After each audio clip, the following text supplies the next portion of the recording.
रात के ठीक 12 बज रहे थे। गांव की आखिरी सड़क पर खड़ा वो पुराना पीपल का पेड़ हवा में ऐसे करहा रहा था जैसे कोई बहुत पुराना दर्द फिर से जाग उठा हो। उस रास्ते से कोई जाना पसंद नहीं करता था, लेकिन मजबूरी इंसान से वो भी करवा देती है जो वो कभी करना नहीं चाहता। रवि उसी रास्ते पर अकेला चला जा रहा था, मोबाइल की टॉर्च जलाए हुए, दिल की धड़कनें कानों में गूंजती हुई। शहर से गांव लौटते लौटते बस छूट गई थी और यही रास्ता सबसे छोटा था। बुजुर्ग कहते थे कि इस रास्ते पर रात के बाद मत जाना, यहां सिर्फ अंधेरा नहीं है, कुछ और भी है। रवि इन बातों को अंधविश्वास मानता था, लेकिन आज पहली बार उसे अपने कदम भारी लग रहे थे। पीपल के पेड़ के पास पहुंचते ही हवा अचानक ठंडी हो गई, टॉर्च की रोशनी झपकने लगी। रवि ने मोबाइल को जोर से हिलाया, तभी उसे लगा जैसे किसी ने पीछे से उसका नाम पुकारा हो। रवि, वो सिहर गया, पलट कर देखा, वहां कोई नहीं था। उसने खुद को समझाया कि थकान की वजह से वहम हो रहा है। जैसे ही आगे बढ़ा, उसके कानों में फिर वही आवाज आई, इस बार और पास से, रवि मत जाओ। अब उसका दिल जोर से धड़कने लगा। उसने तेज चलना शुरू किया। अचानक टॉर्च बंद हो गई। पूरा रास्ता अंधेरे में डूब गया। चांद बादलों में छिप गया था। रवि ने मोबाइल ऑन करने की कोशिश की, लेकिन स्क्रीन काली थी। तभी उसे अपने सामने किसी के खड़े होने का एहसास हुआ।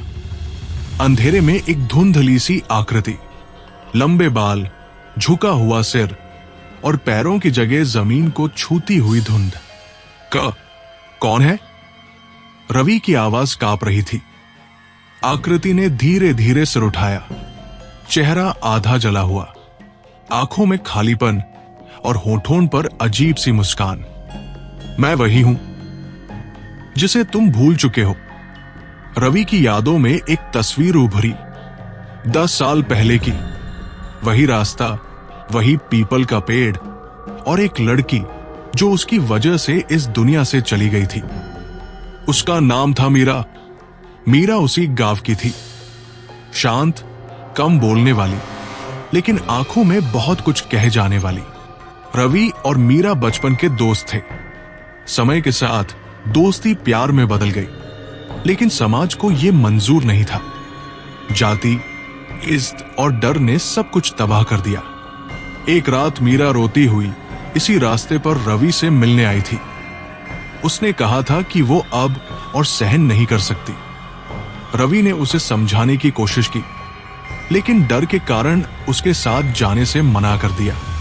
वो उसे अकेला छोड़कर चला गया। अगली सुबह मीरा की लाश इसी पीपल के पेड़ से लटकी मिली।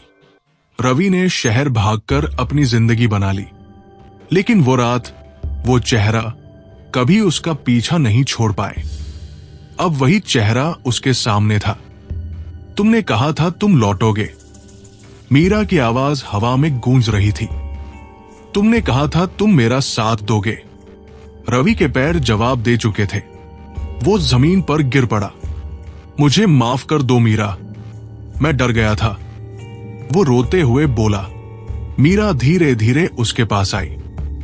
ठंडी हवा उसके चेहरे से टकराई। डर। मीरा हंसी। वो हंसी किसी इंसान की नहीं थी। मैं भी डरी थी रवि, बहुत डरी थी, लेकिन तब तुम नहीं थे। पीपल के पत्ते जोर जोर से हिलने लगे। आसपास की हवा भारी हो गई। आज तुम्हें भी वही डर महसूस होगा। मीरा की आंखों से काला पानी बहने लगा। रवि चीखना चाहता था, लेकिन आवाज गले में ही अटक गई। उसे लगा जैसे कोई अदृश्य हाथ उसकी गर्दन को जकड़ रहा हो।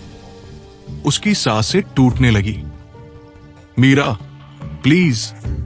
उसकी आंखों से आंसू बहने लगे। मीरा ने एक पल को उसे देखा। उस चेहरे पर दर्द था, गुस्सा था और एक अधूरी चाह भी। मौत सब कुछ खत्म नहीं करती रवि, कुछ अधूरी कहानियां यही रह जाती है। अचानक दूर से मंदिर की घंटी की आवाज आई। मीरा का चेहरा तड़पने लगा। वो पीछे हटने लगी। हर अमावस की रात उसकी आवाज धीमी पड़ने लगी। मैं यहां किसी का इंतजार करती हूं। एक तेज हवा का झोंका आया और मीरा गायब हो गई। रवि बेहोश होकर वहीं गिर पड़ा। सुबह गांव वालों ने उसे पीपल के पेड़ के नीचे पाया। बाल सफेद हो चुके थे, आंखें डर से फैली हुई। वो जिंदा था, लेकिन उसकी आवाज चली गई थी। आज भी अमावस की रात उस रास्ते से कोई नहीं जाता। कहते हैं पीपल के पेड़ के नीचे एक लड़की खड़ी होती है जो किसी का इंतजार करती है, और अगर कोई उससे नजर मिला ले तो वो कभी पहले जैसा नहीं रहता, क्योंकि कुछ गुनाह जिंदगी में नहीं, मौत के बाद सजा मांगते हैं। अगर आपको ये डरावनी कहानी पसंद आई हो और इसे सुनकर आपके रोंगटे खड़े हो गए हों, तो वीडियो को लाइक जरूर करें, चैनल को अभी सब्सक्राइब करें, ताकि ऐसी ही और भी सच्ची, डरावनी और रहस्यमयी कहानियां आप तक पहुंचती रहें। इस वीडियो को अपने दोस्तों और परिवार के साथ शेयर करें, खासतौर पर उनके साथ जो रात में अकेले सफर करते हैं। और कमेंट में बताइए, क्या आप कभी ऐसे किसी रास्ते से गुजरे हैं जहां आपको लगा हो कि आप अकेले नहीं थे। मिलते हैं अगली और भी ज्यादा डरावनी कहानी के साथ। तब तक के लिए सावधान रहिए, क्योंकि कुछ कहानियां खत्म होकर भी खत्म नहीं होती।